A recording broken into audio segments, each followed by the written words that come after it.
Imagine waking up tomorrow and discovering that while you were sleeping, money quietly moved into your investment account, your bills got paid without stress, your savings grew without effort, and your future became a little more secure, all automatically. Sounds like something only rich people get to experience, right? That's exactly what most people believe. But according to financial expert David Bach, that belief is one of the biggest reasons people stay trapped in a paycheck-to-paycheck cycle for decades. Here's a shocking question. What if the difference between someone who struggles financially their entire life and someone who becomes a millionaire isn't intelligence, luck, talent, or even a huge salary? What if it's simply a system? Think about it. Every day millions of people work hard, earn money, and somehow end up wondering where it all went. The paycheck arrives, bills attack from every direction, subscriptions quietly steal a little here and a little there, and before they know it, they're counting the days until the next payday. It's a cycle that feels impossible to escape. But what if you've been playing the wrong game all along? David Bach argues that we now live in what he calls an automatic economy. Years ago, managing money required effort. Today, technology can either make you poorer or richer, depending on how you use it. Most people unknowingly use technology to drain their wealth. Open your phone right now and think about how many subscriptions are silently charging your account. Streaming services, premium apps, cloud storage, gaming memberships, music subscriptions, fitness apps, software licenses. Many people are paying for things they completely forgot existed. Every month, these tiny charges slip under the radar. $10 here, $15 there, $20 somewhere else. Individually, they seem harmless.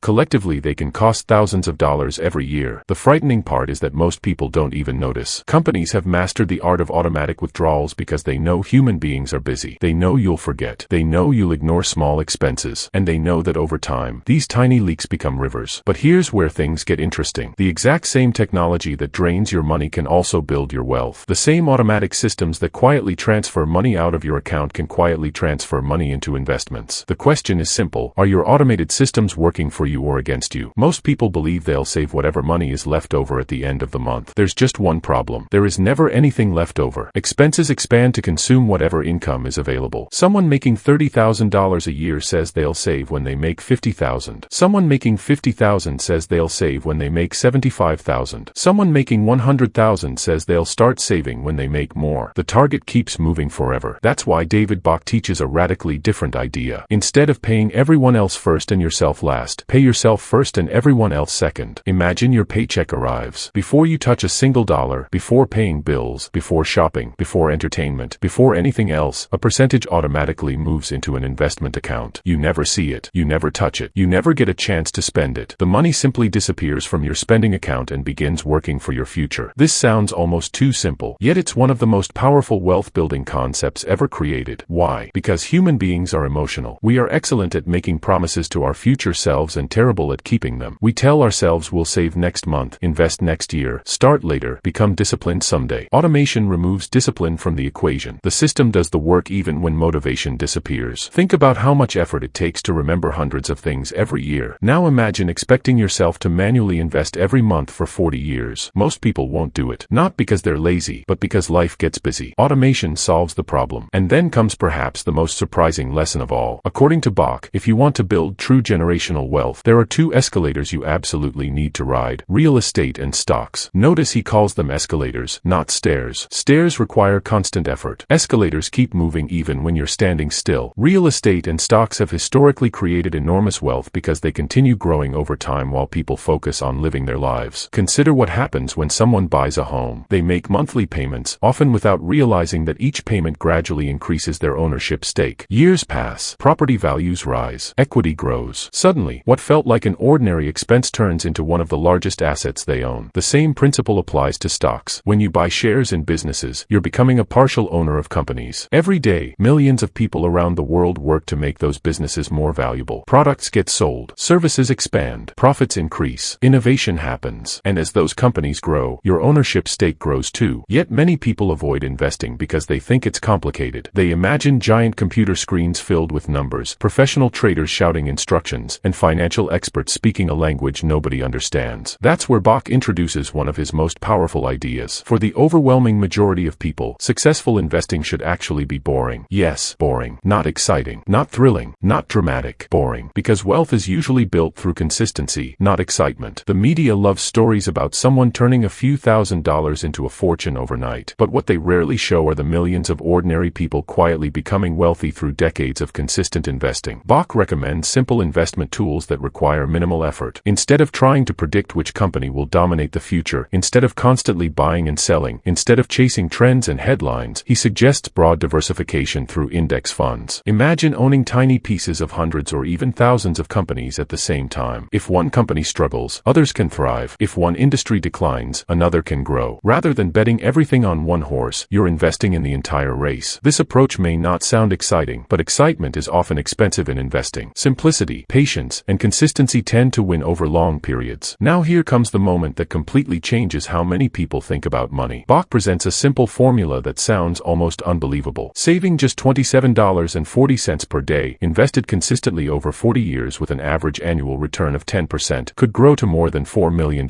Let that sink in for a second. $27.40. That's less than what many people spend on takeout food, impulse purchases, coffee runs, snacks, or random online shopping. The immediate reaction is often skepticism. $4 million from less than $30 a day. It sounds impossible because our brains struggle to understand the power of compound growth. Compound interest has been called one of the most powerful forces in finance because it creates a snowball effect. In the beginning, progress feels slow, almost disappointingly slow. You invest and check your account. Not much has happened. Months pass. Still not much. Years pass. Growth starts becoming noticeable. Then something remarkable occurs. Your money begins generating its own money. And then that money starts generating even more money. The snowball grows larger and larger until eventually the growth becomes dramatic. The tragedy is that many people quit before reaching that stage. They become impatient during the slow years. They expect immediate results in a process designed to reward long-term thinking. Imagine planting a tree. You don't dig it up every week to check whether the roots are growing. You water it. You protect it. You give it time. Wealth works similarly. The people who benefit most are often those who stay invested through the ups and downs and allow time to do the heavy lifting. But building wealth isn't only about investing. For many people, debt acts like an anchor dragging them backward. No matter how hard they try to move forward, debt keeps pulling them down. Credit card debt is particularly dangerous because it often combines high interest rates with emotional spending habits. Bach shares a debt payoff strategy known as the DOLP system, which stands for Done on Last Payment. Instead of focusing first on interest rates, this strategy focuses on behavior. You attack the smallest debt balance first. Once it's gone, you move to the next smallest, then the next, then the next. Financially, some people argue there are mathematically optimal methods, but Bach recognizes something important. Human beings are not robots. We are emotional creatures. Momentum matters. Confidence matters. Progress matters. Paying off a debt completely creates a psychological victory. It proves change is possible. That victory fuels motivation. Motivation fuels action. Action fuels results. Sometimes the best financial strategy isn't the one that looks perfect on a spreadsheet. It's the one people can actually stick with. Then there's a topic that causes more arguments than almost any other subject in relationships: money. Countless couples love each other deeply yet find themselves fighting about finances again and again. Why? Often because they never truly communicate about money. Bach recommends something surprisingly simple called a money date. Imagine treating your financial life the same way you'd treat an important relationship. You schedule time. You sit down together. You discuss goals, concerns, dreams, challenges, and progress. No distractions, no judgment, no blame. Just honest conversation. Many financial problems don't begin with a lack of money. They begin with a lack of communication. One partner assumes one thing. The other assumes something else. Expectations clash. Stress builds. Resentment grows. Regular money conversations help prevent these problems before they become serious. They transform money from a source of conflict into a shared mission. And then Bach introduces a subject that many people avoid entirely because it feels uncomfortable. What happens if something happens to you? Nobody likes thinking about emergencies, accidents, illness, or death. It's not fun. It's not exciting. It's not pleasant. Yet avoiding the conversation doesn't make the risk disappear. Bach emphasizes the importance of having a will and organizing critical information for loved ones. Imagine a family suddenly dealing with a crisis while also trying to locate passwords,